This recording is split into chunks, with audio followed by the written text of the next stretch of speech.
Question paper change হ'ব এবাৰ CBSE পেটাৰ্ণৰ question paper আহিব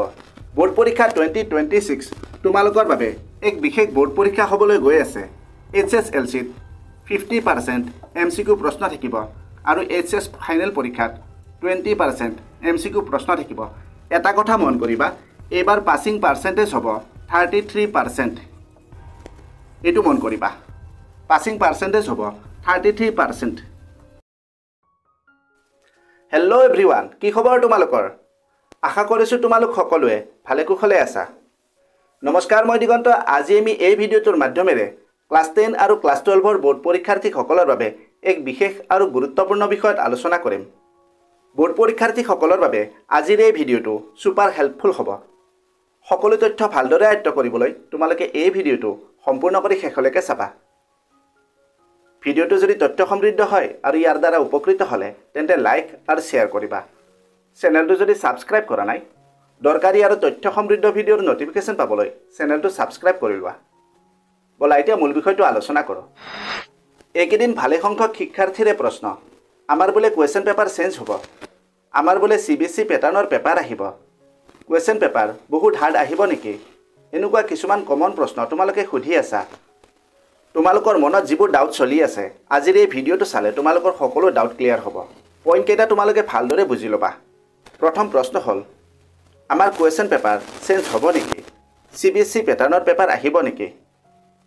পেপাৰ চেঞ্জ আৰু পেটাৰ্ণ চেঞ্জ এই দুইটা কিবা সেম বাট ডিফাৰেণ্ট নো ষ্টাডি নো ৰিজাল্ট ধৰণৰ কথা এতিয়া কথাটো হ'ল কুৱেশ্যন পেপাৰ চেঞ্জ হ'ব নেকি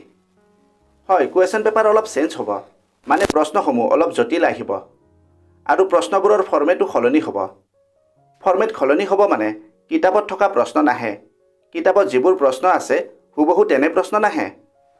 50% প্ৰশ্ন কেছ ষ্টাডি আৰু দক্ষতা ভিত্তিক হ'ব অৰ্থাৎ ছাত্ৰ ছাত্ৰীসকলে কেৱল মুখস্থ কৰাই নহয় তেওঁলোকৰ বুজাবুজিৰ ভিত্তিত প্ৰশ্নসমূহৰ সমাধান কৰিব লাগিব আগতে মেক্সিমাম প্ৰশ্নৰ উত্তৰ মুখস্থ কৰি লিখিব পৰা আছিল এতিয়া প্ৰায় 2023 ৰ পৰা প্ৰশ্নবোৰ অলপ বেলেগ ধৰণে অহা হ'ল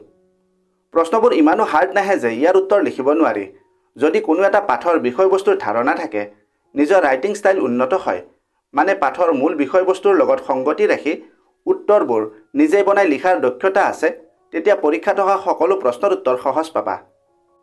তোমালোকে এইবাৰৰ হাফ ইয়াৰলি আৰু প্ৰি বোৰ্ড বা প্ৰি ফাইনেল পৰীক্ষাৰ পেপাৰ চালে বুজিবা এইখিনিতে কৈ দিওঁ সকলো জিলাৰ পেপাৰ চালে লাভ নহ'ব কেইখনমান নিৰ্দিষ্ট জিলা আছে যাৰ পেপাৰবোৰ উন্নত মানৰ হয় আৰু তেনে প্ৰশ্ন যদি প্ৰেক্টিছ কৰা বোৰ্ড পৰীক্ষাৰ বাবে প্ৰস্তুতি তোমালোকৰ উন্নত হ'ব এই বিষয়ে অধিক তথ্য যদি জানিব বিচৰা ডেছক্ৰিপশ্যনত মোৰ যোগাযোগ নম্বৰ দিয়া আছে তোমালোকে মোক যোগাযোগ কৰিবা যদি প্ৰশ্নবোৰ প্ৰেক্টিছ কৰিব বিচৰা মই সেই PDF কেইটা দিব পাৰোঁ ক্লাছ 12 ৰ শিক্ষাৰ্থীসকলে আমাৰ ইংলিছ ইবুকখনত থকা প্ৰশ্নবোৰ চালে তাতে বহুতো দৰকাৰী আৰু নতুন আৰ্হিৰ প্ৰশ্ন দেখিবলৈ পাবা মেক্সিমাম প্ৰশ্ন সেইখনৰ পৰা আহিব হয়তো প্ৰশ্নৰ শব্দ এটা বা দুটা সলনি হৈ আহিব কিন্তু মূল প্ৰশ্ন আৰু ইয়াৰ অৰ্থ একেই থাকিব এতিয়া তোমালোকৰ 2 নম্বৰ প্ৰশ্নটো CBSE পেটাৰ্ণৰ পেপাৰ আহিব নেকি এই প্ৰশ্নটোৰ সিধা উত্তৰ দিবলৈ হ'লে CBSE পেটাৰ্ণৰ পেপাৰ নাহে CBSE আৰু ASEP দুইখন হ'ল পৃথক বোৰ্ড আৰু নিজস্ব পাঠ্যক্ৰম আৰু গঠন আছে ASEP বোৰ্ডে CBSE ৰ প্ৰশ্নৰ আৰ্হি সম্পূৰ্ণৰূপে অনুসৰণ নকৰে CBSE বোৰ্ড পৰীক্ষাৰ ক্লাছ 10 ৰ পেপাৰত 30% MCQ প্ৰশ্ন থাকে 40% শৰ্ট আনসাৰ টাইপ কুৱেশ্যনছ যিবোৰ কম্প্ৰিহেনসিভ বেসড হ'ব পাৰে আৰু 30% কুৱেশ্যন লং আনসাৰ টাইপ আহে CBSE বোৰ্ড পৰীক্ষাৰ ক্লাছ 12 ৰ পেপাৰত 20% MCQ প্ৰশ্ন 50% শৰ্ট আৰু লং আনসাৰ টাইপ কুৱেশ্যন আৰু 30% কুৱেশ্যন কম্প্ৰিহেনসিভ আৰু কেছ ষ্টাডি বেসড হয় তেওঁলোকৰ পেপাৰৰ পেটাৰ্ণ আৰু আমাৰ মেট্ৰিক আৰু হায়াৰ সেকেন্ডাৰী পৰীক্ষাৰ পেটাৰ্ণ নিমিলে গতিকে পেপাৰ CBSE পৰীক্ষাৰ আৰ্হিত নহয় হয় এইটো হ'ব পাৰে যে কুৱেশ্যনবোৰ অলপ জটিল বা আনএক্সপেক্টেড হ'ব পাৰে যেনে যোৱা বছৰ মেট্ৰিক পৰীক্ষাত সোশ্যাল সায়েন্সখন আহিছিল আৰু কুৱেশ্যনবোৰ আগৰ দৰে ৰিপিট নহয় পেপাৰৰ বিষয়ে অধিক জানিবলৈ তোমালোকে এটা কাম কৰিব পাৰা তোমালোকে 2023 24 আৰু 25 বৰ্ষৰ বোৰ্ড পৰীক্ষাৰ পেপাৰৰ লগত আগৰ বৰ্ষৰ বোৰ্ড পৰীক্ষাৰ পেপাৰবোৰ মিলাই চাবা তেতিয়া নিজেই বুজিবা বৰ্তমান সময়ত প্ৰশ্নবোৰ কেনেকৈ সলনি হৈ আহি আছে মেট্ৰিক পৰীক্ষাত 50% MCQ প্ৰশ্ন থাকিব ক্লাছ 11তো 50% MCQ প্ৰশ্ন থাকিব, কিন্তু ক্লাছ 12ত এইবাৰ 50% MCQ প্ৰশ্ন নাথাকে। হয়তো নেক্সট ইয়াৰ HS ফাইনেলতো 50% MCQ প্ৰশ্ন আহিব পাৰে, এইবাৰ কিন্তু নাহে। আৰু এটা কথা, এইবাৰ হায়াৰ ছেকেণ্ডাৰী ফাইনেল পৰীক্ষাত পাছিং মাৰ্কছ হ'ব 33%।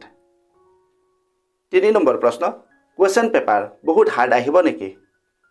যদি ভালদৰে প্ৰস্তুতি কৰি আছা, বিভিন্ন ধৰণৰ প্ৰশ্নবোৰ প্ৰেক্টিছ কৰি আছা, পাঠৰ মূল বিষয়বস্তুৰ ধাৰণা আয়ত্ত কৰা আৰু উন্নত মানৰ পেপাৰ প্ৰেক্টিছ কৰা, পেপাৰ ইজি হ'ব। যদি কেৱল ইউটিউব ইউনিভাৰ্চিটিৰ ওপৰতে নিৰ্ভৰ কৰা, तो आपके सिलेबस से कुछ नहीं आया क्या? सिलेबस से तो आया था, पर हम YouTube से 10 बेस्ट क्वेश्चंस पढ़ के चले गए थे। ओह, तो उसमें कुछ नहीं आया? कुछ भी नहीं। মই 100% কমন প্ৰশ্ন চাই যাম, মাত্ৰ কেইটামান প্ৰশ্ন পঢ়ি যাম, তেতিয়া কিন্তু পেপাৰ হাৰ্ড হ'ব। নিজে যিমান পাৰা ষ্টাডি কৰা, সেল্ফ ষ্টাডিত গুৰুত্ব দিয়া, আনৰ ওপৰত বেছি নিৰ্ভৰশীল নহবা, নতুন নতুন আৰু উন্নত মানৰ পেপাৰবোৰ প্ৰেক্টিছ কৰা, এইবাৰ পৰীক্ষাত ভাল নম্বৰ পাবা। আশা কৰিছোঁ আজি আমি আলোচনা কৰা বিষয়টো তোমালোকে ভালদৰে বুজি পালা। ভিডিঅ'টো যদি হেল্পফুল হৈছে, তেন্তে এই ভিডিঅ'টো বন্ধু বান্ধৱীৰ লগত শ্বেয়াৰ কৰিবা আৰু নিজেও এটা লাইক কৰিবা, লগতে ভিডিঅ'টোৰ বিষয়ে নিজৰ মতামত দিবা। আজিলৈ ইমানতে এৰিলোঁ, অতি সোনকালে আন এটা আকৰ্ষণীয় বিষয়ৰ সৈতে পুনৰ লগ পাম। ধন্যবাদ। कामयाबी का शॉर्टकट, मेहनत और डेडिकेशन, ये चैनल बनाए तेरा परफेक्ट फाउंडेशन। सब्सक्राइब करो, join this ride, let's grow together side by side.